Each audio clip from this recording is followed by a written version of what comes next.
Alright, so this is our practice test walkthrough for chapter 3. So the first two here, we're just looking at trying to graph these. So we should know what the base graph is going to look like. So for a cosine graph, our base graph will start at 1, it'll go down to -1 halfway through, and then it'll be back up to 1 at 2 pi. So if I just, and it'll be crossing through halfway between each of those. So I should have a general idea of, hey, here's what my base graph looks like. So I'm going to draw that in purely so I have a point of reference there. Now, what's happening to it? Well, first of all, this negative is going to have it be flipped over. So now it would look the exact opposite, right? So we're going to be going up, down, and then back down. So that's what the negative does. But then I'm also going to have a shift here. So this x minus pi is going to cause a shift to the right of pi. So everything here gets shifted right pi. So now this is here and ends up following the exact thing that the original did, because it's the same shape but it's shifted over by pi. So if I make that one darker,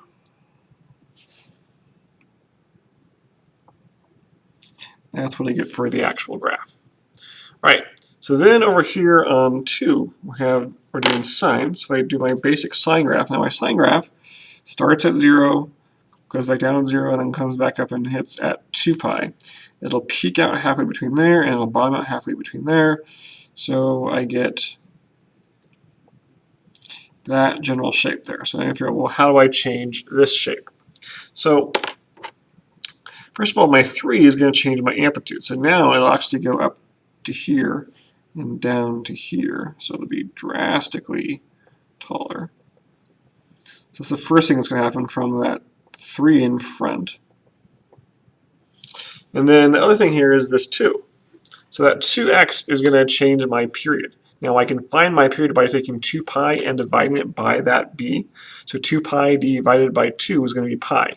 So now my period, as opposed to being 2 pi, is now pi. So everything gets kind of squished over by half. So I'll start here, I'll end here, I'm going to cross here, and then I'm going to be peaking halfway between those two here, and peaking and bottoming out halfway between those two, which is here. So my actual graph ends up looking more like this. And then I want to do it again for that other half. So up, and down, and back up. So there we go. All right.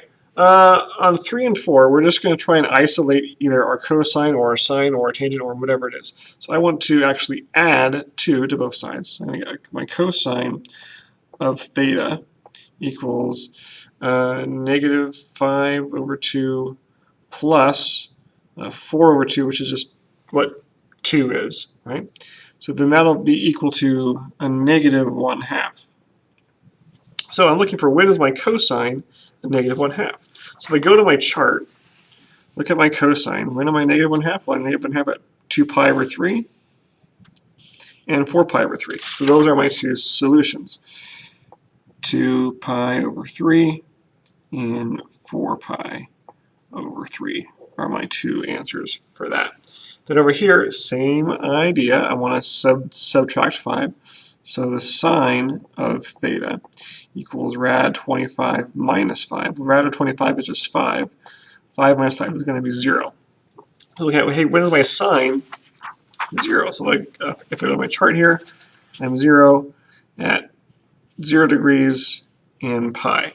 You can also say 2 pi. It's not really necessary because 0 and 2 pi are coterminal, but 0, pi, and again 2 pi if you want to. All right, awesome. So then looking at problem 5 here. So it's really tempting to say, well, I can multiply this out and then multiply this through and combine like terms. That'll work, but it's really nasty. So what we're going to do instead is a u substitution. I'm going to let u equal x minus 2. So then I get u squared minus 13u plus 36 equals 0. So now I can try and factor this. So I need two numbers that are going to multiply to be 36 and add to be negative 13. So that's going to be 8 and 4. So it'll be u minus 8 and u minus 4 equals 0. So then I get that u equals 8 and u equals 4. Now I'm not done there because I don't care about u, I care about x. So I got to put my x minus 2 back in for those. So x minus 2 equals 8 and x minus 2 equals 4. Add 2, x equals 10. Add 2, x equals 6. And there's my two solutions for it. So again, it's all about u substitutions on that one. Down to 6 and 7. So if I'm trying to simplify these, I want to get things factored. So if I try and factor the bottom here, I need what's going to multiply to be negative 15, add to be positive 2. Well, it's going to be a positive 5 and a negative 3. So that's going to be my new bottom. Well, now my x plus 5's cancel, so really I have 1 over x minus 3. Now I need to say, hey, what values of x can I not have? X cannot be a negative 5 or a positive 3. So I need those domain restrictions in there as well. Over here on 7, to get a common denominator in order to add these, I can multiply this one by x over x, and this one by y over y. So I will get 3x squared over xy plus 4y over xy. And then I can combine those and get 3x squared plus 4y over xy. And my domain restrictions here, well, x cannot be 0, and y can also not be 0 for that one. There we go. Okay, so on to the back page. If we look at problem 8, so we have a system here. So I can try and isolate one of these, but it's going to be a little bit easier here if I just try and get y to the second by itself. Okay, so if I do that, I get y squared equals 12 minus x squared. Now I could try and go all the way down to y. It's just way more work than I need because I have a y squared here, so I can just replace this y squared with what this y squared is equal to. So that is going to turn it into 2x squared plus 12 minus x squared equals 24. So let's combine some like terms. I'll get just an x squared left over here. I can move this 12 over and I get equals 12 because I'm going to be subtracting that 12, and then I'm going to square root on both sides, and x is equal to plus or minus the square root of 12, which is going to be the same as plus or minus 2 rad 3. So now I've figured out, well, then what is y for each of these? Well, if I do that, if I plug in rad of 12 in here, right, y squared equals 12 minus positive rad of 12 squared. Well, those are going to cancel out, and I get y squared equals 12 minus 12, which is 0. So then y equals 0. And then if I do it with the negative rad, y squared equals 12 minus negative rad 12 squared. It's going to be the exact same thing. Oops, you couldn't see that. There you go. It's going to be the same thing of y squared equals 0, so y equals 0. So my 2 points are 2 rad 3, 0, and negative 2 rad 3, 0. You can just say plus or minus 2 rad 3, 0 because they have the same y, but there we go.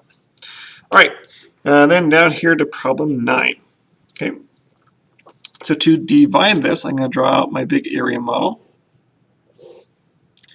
I'm going to put my x and minus 7 here, and I have x to the third minus 13x squared plus 40x plus 18. So my x to the third goes here. So what times x is x to the third? Well, that's x squared. X squared times negative 7 is negative 7x squared. Then what plus negative 7x squared is negative 13x squared? Well, that's going to be a negative 6x squared. So what times x is negative 6x squared? Well, that's just going to be negative 6x. Negative 6x times negative 7 is going to be 42x. And then I say, well, what plus 42x is 40x? Well, it's going to be negative 2x.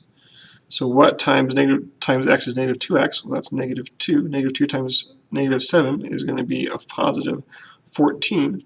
Well, what plus 14 is 18? Well, that's 4. So my remainder is 4 here. So my final answer would be x squared minus 6x minus 2 plus 4 over x minus 7, because again, that's how we deal with that remainder for it.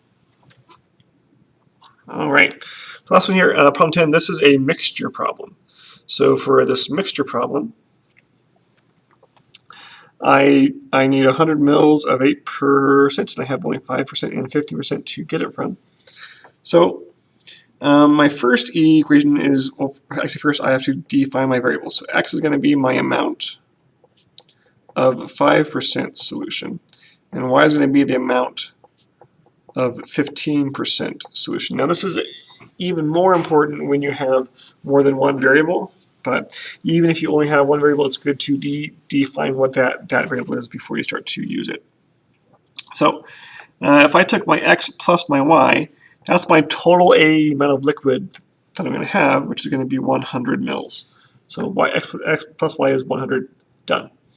My other one is going to be the amount of acid which I have. So I have 5% of this is acid, so that's going to be 0.05 times x.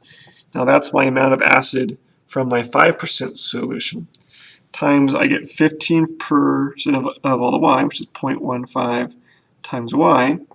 So that's all my acid from x plus all my acid from y equals my total acid, which is 0.08 of 100 mils.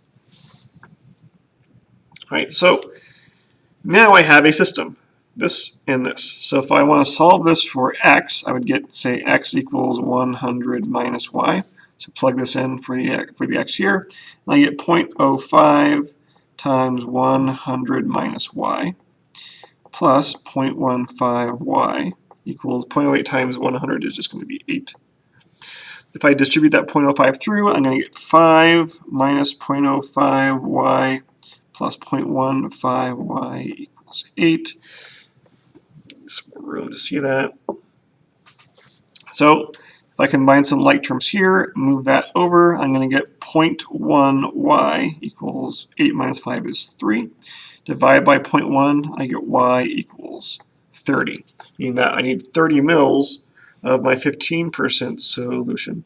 So to figure out how much of my 5%, well, that's just going to be 100 minus my 30, which is going to be 70. So x equals 70 milliliters. Now if I have these defined here, I don't need to label them here, but you can if you want. This is going to be of 15%. This is going to be of 5%. And there we go. So that is our walkthrough for this test. Now on that very last problem, we went over a few different types of story problems in class. It will be one of those, but I will not guarantee which of them it will be. So with that, I'll talk to you guys next time.